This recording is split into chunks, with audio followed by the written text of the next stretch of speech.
Welcome to Pasumaiveedu terrace gardening. நம்ம already வெள்ளரிக்காய் பிஞ்சு வெள்ளரிக்காய் விதெல்லாம் போட்டிருந்தோம்.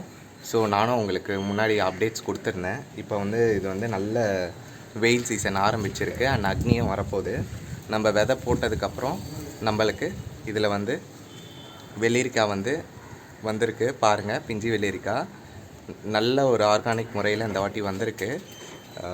ஸோ இந்த வீடியோவில் கம்ப்ளீட்டாக எப்படி வெள்ளரிக்காய் செடி மாடியிலே வளர்க்கலாம் அண்ட் அதுலேருந்து எப்படி வெள்ளரிக்காவை ஈஸியாக வளர வச்சு அறுவடை பண்ணலான்ற கம்ப்ளீட் வீடியோவை இப்போ நம்ம பார்க்க போகிறோம். வாங்க வீடியோக்குள்ளே போகலாம். போகிறதுக்கு முன்னாடி நம்மளுக்கு வந்திருக்க இந்த வெள்ளரிக்காவை வெள்ளரிக்காய் பிஞ்சை நம்ம அறுவடை பண்ணலாம்.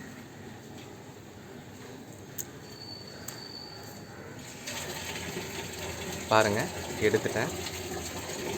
பிஞ்சு பாருங்கள் எவ்வளோ சூப்பராக வந்திருக்கு. இது ஃபுல் அண்ட் ஃபுல் ஆர்கானிக் முறையில் வளர்த்தது. நல்ல ஒரு சைஸ் வந்திருக்கு. இதுக்கு மேலே விட்டோன்னா இது முத்திடும் நண்பர்களே. ஸோ அதனால் பிஞ்சில் இருக்கும் போதே அறுவடை பண்ணிடுங்க. வாங்க இப்போ நம்ம வீடியோக்குள்ளே போகலாம். இந்த பிளாக் பாட்டில் வச்சுருக்கேன் பார்த்தீங்களா? ஸோ இதுதான் வெள்ளரிக்காய் பிஞ்சு வெள்ளரிக்காய் செடி. இது விதையிலேருந்து நான் வளர வச்சுருக்கேன். ஸோ இந்த வெள்ளரிக்காய் செடி எந்த சீசனில் நீங்கள் போடலான்னா, ஜான்வரி மாதம் நடுவில் நீங்கள் இந்த வெள்ளரிக்காய் விதைகளை போடலாம். நான் கூடிய தர்பூசணியும் ஒரு 3 விதை போட்டிருக்கேன், அதுவும் வளருது. இந்த செடி ரொம்ப ஈஸி. வெள்ளரிக்காய் செடி வெயில் சீசனில் நல்லாவே வளரும். இந்த செடி வளர்கிறதுக்கு சூரிய ஒளி ரொம்ப முக்கியம். ஒரு நாளைக்கு 8லேருந்து 10 மணி நேரம் சூரிய ஒளி கண்டிப்பாக வேணும். ஸோ நீங்கள் பார்க்கலாம், பிஞ்சு பாருங்கள். ஸோ இதுதான் பிஞ்சுகள், வெள்ளரிக்காய் பிஞ்சுகள். பிஞ்சிலேருந்து இது மாதிரி காயாக மாறும். ஸோ இந்த செடியில் பார்த்தீங்கன்னா ஆண் பூக்கள் பெண் பூக்கள் என்ற 2 பூக்கள் பூக்கும். இதில் ஆண் பூக்கள் பாலினேஷன் மகரந்த சேர்க்கைக்கு இந்த பெண் பூக்கள் மேலே அதில் இருக்க துகள்கள் பட்டு பெண் பூக்கள் காயாக மாறும். ஸோ ஆண் பூக்கள் அதுக்கப்புறம் உதிர்ந்து கீழே விழுந்துடும். ஸோ பெண் பூக்கள் மட்டும்தான் பிஞ்சியாக இருந்து காயாக மாறும். ஸோ பூக்கிற தருணத்தில் இந்த வெள்ளரிக்காய் செடிக்கு நீங்கள் என்னென்ன உரம் கொடுக்கலான்னா, நீங்கள் ஒரு கைப்பிடி அளவு மண்புழு உரம் 15 நாளைக்கு ஒரு முறை கண்டிப்பாக கொடுக்கணும். அது கூட நீங்கள் அசோஸ்பைரிலம், பாஸ்போபாக்டீரியா, ட்ரைகோடர்மா விரிடி இந்த நுண்ணூட்ட மைக்ரோப்ஸையும் நீங்கள் கொடுக்கலாம். ஸோ இது பயோ ஃபர்டிலைசர். ஸோ நீங்கள் கொடுக்குற மண்புழு உரத்து கூட நீங்கள் இது 1 டேபிள் ஸ்பூன் கலந்து கொடுத்தா தான் நம்ம மண்ணில் இந்த நுண்ணுயிர்கள் வளர்ந்து செடிக்கு தேவையான நைட்ரஜன், ஃபாஸ்பரஸ், பொட்டாசியம் இது எல்லாமே உடச்சி செடிக்கு முழுமையான அளவு கொடுக்கணும்னு ஆல்ரெடி நம்ம சேனலில் கொடுத்துருக்கேன். உயிர் உரங்களை எப்படி யூஸ் பண்ணோம் நம்ம மாடி தோட்டத்தில்ன்றது.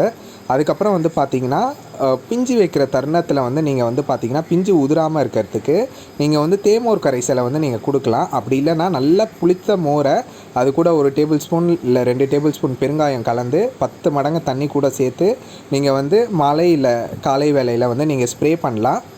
இதை தவிர்த்து இதில் பூச்சி தாக்குதல்னு பார்த்திங்கன்னா வெள்ளைப்பூச்சி நிறையா வரும். ஸோ இந்த பூச்சி வராமல் இருக்கிறதுக்கு நீங்கள் 10 நாள் ஒரு முறை நீங்கள் பஞ்சகாவியாவை நீங்கள் ஸ்ப்ரே பண்ணிங்கனாவே போதும். உங்கள் செடியில் பூச்சி தாக்குதல் வராது.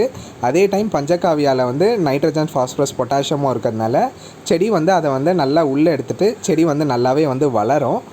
அதுக்கப்புறம் முக்கியமான டிப்ஸ் பார்த்தோன்னா, இந்த வெள்ளரிக்காய் செடி வளர்கிறதுக்கு மண்கலவை அதோட சாயில் பிஹெச் எவ்வளோ இருக்கணும்னா 6லேருந்து 7 புள்ளி வரையும் நம்மளோட சாயில் பிஹெச் இருக்கலாம். இந்த செடி ஈஸியாகவே அசிடிக் சாயிலையும் நல்லா வளரும், ஆல்கலைன் சாயிலையும் நல்லா வளரும். ஸோ நீங்கள் பாருங்கள், ஷேப் பாருங்கள், நல்ல ஒரு சின்ன பாம்பு மாதிரி இருக்குது பாருங்கள். இது முழுமையாக ஆர்கானிக் முறையில் தான் நான் என் மாடி தோட்டத்திலே இந்த வெள்ளரிக்காய் செடியை வளர்க்குறேன். நீங்களும் இதே மாதிரி இது பாருங்கள், ஒரு வெள்ளரிக்காய் பாருங்கள் எவ்வளோ பெருசு இருக்குது பாருங்கள். ஸோ ரொம்பவே மனசுக்கு ரொம்ப நிறைவாக இருக்குது. நீங்களும் ஒரு மாடி விவசாயி தான். எப்போ நீங்கள் விதைச்சி அதை ஆர்கானிக் முறையில் வளர்த்து அதை சக்ஸஸ்ஃபுல்லாக நீங்கள் அறுவடை பண்ணுறீங்களோ, நீங்களும் ஒரு மாடி விவசாயி தான். கண்டிப்பாக இந்த மாடி விவசாயத்தை, ஆர்கானிக் விவசாயத்தை கண்டிப்பாக எல்லாருக்குமே சொல்லிக் கொடுங்க, வீட்டு பக்கத்தில் இருக்கவங்க எல்லாருக்கும். ஸோ நம்ம மண்ணோட வளத்தையும் நம்ம பாதுகாக்கிறோம். அதே டைம் பார்த்திங்கன்னா நம்ம ஹெல்த்தியான நல்ல சத்து மிக காய்கறிகளை உட்கொள்ளும் போது நம்ம உடம்பு நல்லா ஆரோக்கியமாக இருக்கும். ஸோ அதனால் இந்த மெசேஜை எல்லாருக்குமே சொல்லுங்கள்.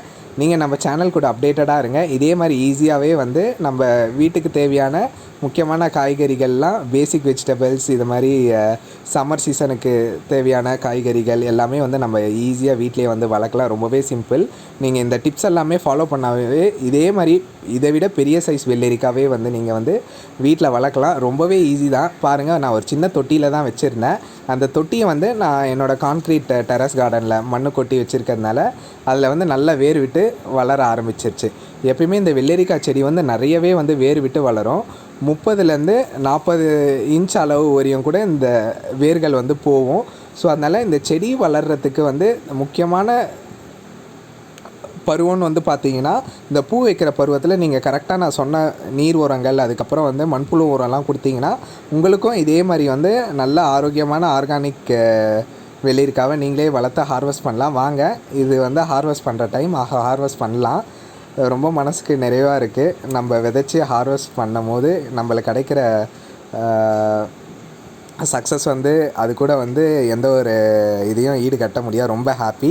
நீங்களும் இந்த டிப்ஸ் எல்லாம் ஃபாலோ பண்ணுங்கள். வீட்டில் வந்து ஈஸியாக வெள்ளரிக்காய் வளர்த்து இதே மாதிரி அறுவடை பண்ணுங்கள். நன்றி ஃப்ரெண்ட்ஸ்.